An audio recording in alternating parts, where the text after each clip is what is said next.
Gauss theorem. बच्चों आज का हमारा टॉपिक है गॉस थ्योरम। लास्ट वीडियो में हम लोगों ने देखा कि इलेक्ट्रिक फ्लक्स क्या होता है। तो एक बार मैं थोड़ा सा रिपीट कर देता हूँ इलेक्ट्रिक फ्लक्स क्या होता है, क्योंकि गॉस थ्योरम समझने के लिए इलेक्ट्रिक फ्लक्स समझना बहुत ही ज़्यादा ज़रूरी है। वैसे आपसे मैं रिकमेंड करूँगा कि अगर आपने मेरा लास्ट वीडियो नहीं देखा है तो प्लीज़ उस वीडियो को देख करके ये वीडियो देखें ताकि आपको अच्छे से समझ में आए। देखिए, the number of electric field lines that normally passes through the surface is called electric flux. मतलब किसी सरफेस के परपेंडिकुलर जितनी भी इलेक्ट्रिक फील्ड लाइन पास करती हैं उसी को हम लोग क्या बोलते हैं, इलेक्ट्रिक फ्लक्स बोलते हैं। तो गॉस थ्योरम कहीं ना कहीं इलेक्ट्रिक फ्लक्स से रिलेटेड है।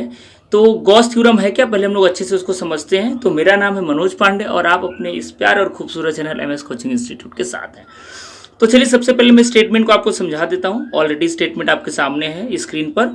गॉस थ्योरम क्या समझिए, this theorem gives a relationship between the total flux passing through any close surface and the net charge enclosed with in the surface.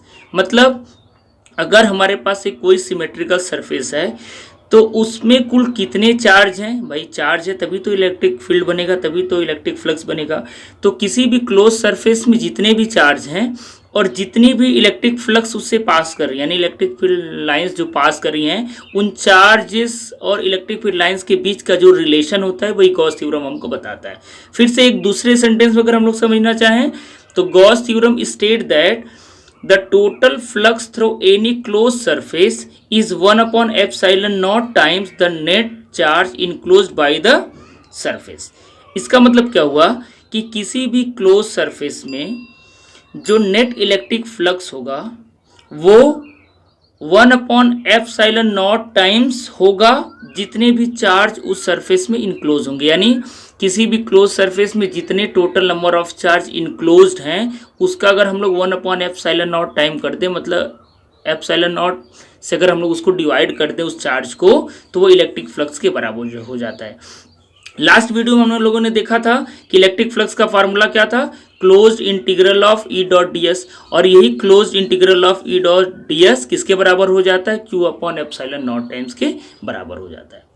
तो आई होप आपको Gauss theorem समझ में आ गया होगा। फिर से एक बार मैं रिपीट कर देता हूं कि ये जो इलेक्ट्रिक फील्ड लाइंस जो होती है, number of electric field lines जिसको हम लोग इलेक्ट्रिक फ्लक्स बोलते हैं, वो इक्वल होता है according to Gauss theorem Q upon epsilon not के। यानी जितने भी charge enclose within the surface है अगर उसका 1 अपॉन एप्सिलॉन नॉट टाइम कर दिया जाए तो वो total number of electric field lines के बराबर हो जाएगा, यानी इलेक्ट्रिक फ्लक्स के बराबर हो जाता है। अब यहाँ पर क्यू का मतलब है, क्यू का मतलब क्या है कि जितने भी नेट चार्ज हैं, यानी क्यू का मतलब ये सिंगल चार्ज से मतलब नहीं बच्चों, उस क्लोज सरफेस के अंदर जितने भी चार्ज है उनका एल्जेब्रिक सम कर दिया जाए तो वो आपका क्यू के इक्वल हो जाएगा। ठीक है, तो इस तरीके से आप देख सकते हैं यहाँ पर मैं लिख दिया हूँ कि Q is equal to summation of i is equal to 1 to 1 Q i, यानी नेट चार्ज इनक्लोज जो है पूरे सरफेस में वो क्यू के बराबर हो जाएगा। ठीक है, अब गॉस थ्योरम समझने के लिए हमको गॉसियन सरफेस समझना पड़ेगा, यानी किस सरफेस को हम लोग गॉसियन सरफेस बोलेंगे, क्योंकि आगे का डेरिवेशन हमको करना है। ये गॉस थ्योरम को भी हम लोग प्रूव भी करेंगे। ये जो भी हम लोगों ने फार्मूला देखा ना कि electric flux is equal to close integral of E dot D S is equal to Q upon epsilon not, इसको भी हमको प्रूव भी करना है। तो गॉसियन सरफेस का मतलब क्या होता है पहले आप समझ लीजिए। A close surface around a charge distribution is such that the electric field intensity has a single fixed value at every point on the surface and the electric flux through the surface is normal to the surface। मतलब एक ऐसा surface जो close हो यानी चारों तरफ से bound हो और हर पॉइंट पर यानी उस सरफेस के हर पॉइंट पर इलेक्ट्रिक फील्ड का इंटेंसिटी क्या हो, सेम हो, तो ऐसे सरफेस को बच्चों हम लोग क्या बोलते हैं, गॉसियन सरफेस बोलते हैं। अब चलिए हम लोग गॉस थ्योरम को प्रूव करेंगे।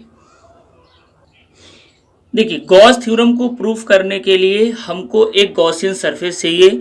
तो स्फीयर के इतना अच्छा गॉसियन सरफेस कोई हो नहीं सकता, क्योंकि अगर हम लोग रेडियस का बात करें तो अगर हम लोग क्लोज सरफेस लें तो सरफेस सेंटर से हमेशा क्या हो रहेगा, इक्वी डिस्टेंस रहेगा, क्योंकि रेडियस हमेशा इक्वल होता है किसी भी स्फीयर का। तो हम लोग क्या करेंगे, गॉस थ्योरम को प्रूव करने के लिए एक स्फेरिकल सरफेस लेंगे जिसका रेडियस मान लेते हैं आर है और total charge enclosed bye the surface क्या है, क्यू है।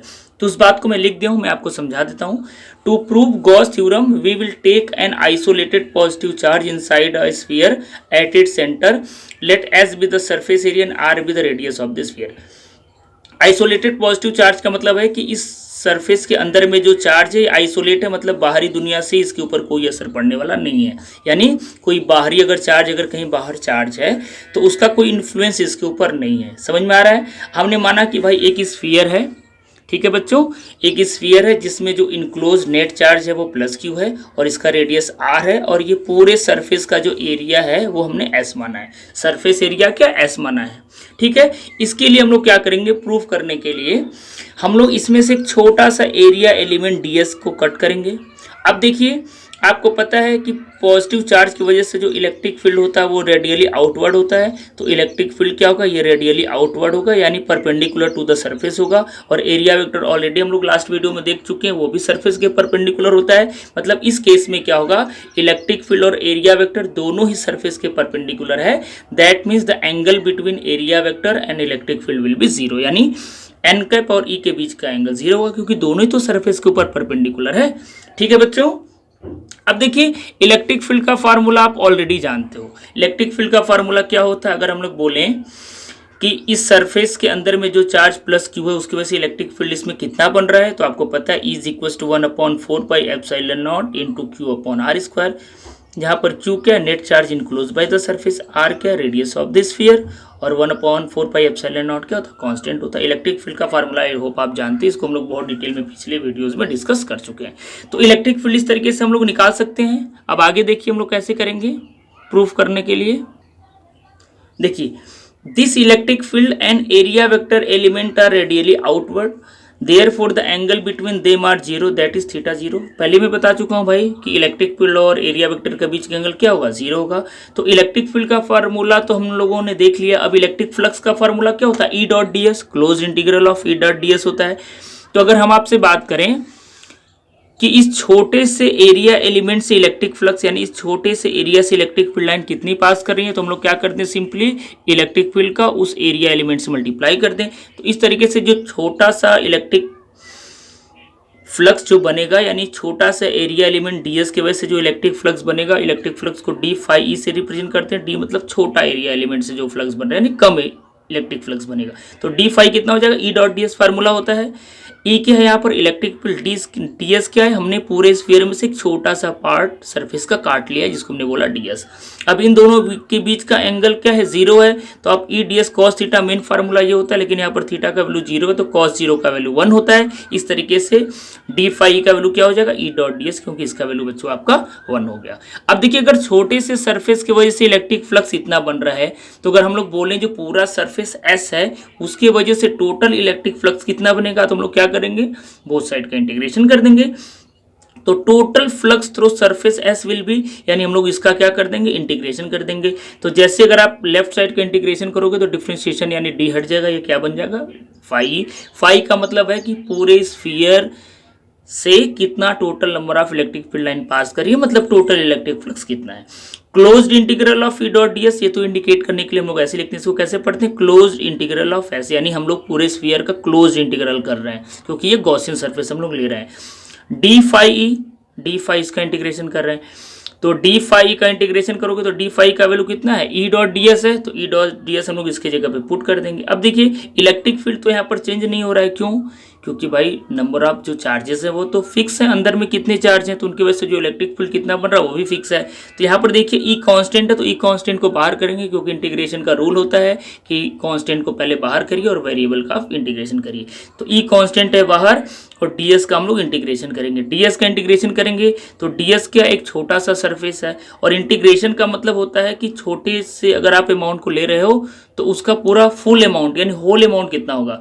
तो आपको पता है कि हमने अपने सुविधा के लिए क्या लिया है, यहाँ पर स्फीयर लिया है। तो अगर एक छोटे से एरिया एलिमेंट का जो आपका सरफेस एरिया अगर वो ds है तो पूरे का एरिया कितना हो जाएगा, जो स्फीयर का एरिया होगा, क्योंकि स्फीयर का एरिया क्या होता है 4 पाई r स्क्वायर होता है। इससे हमने e को बाहर किया और इसको हम लोग क्या लिख सकते हैं, total surface area of sphere. तो यहाँ तक आप पॉज करके नोट कर लीजिए, फिर हम लोग आगे बढ़ते हैं।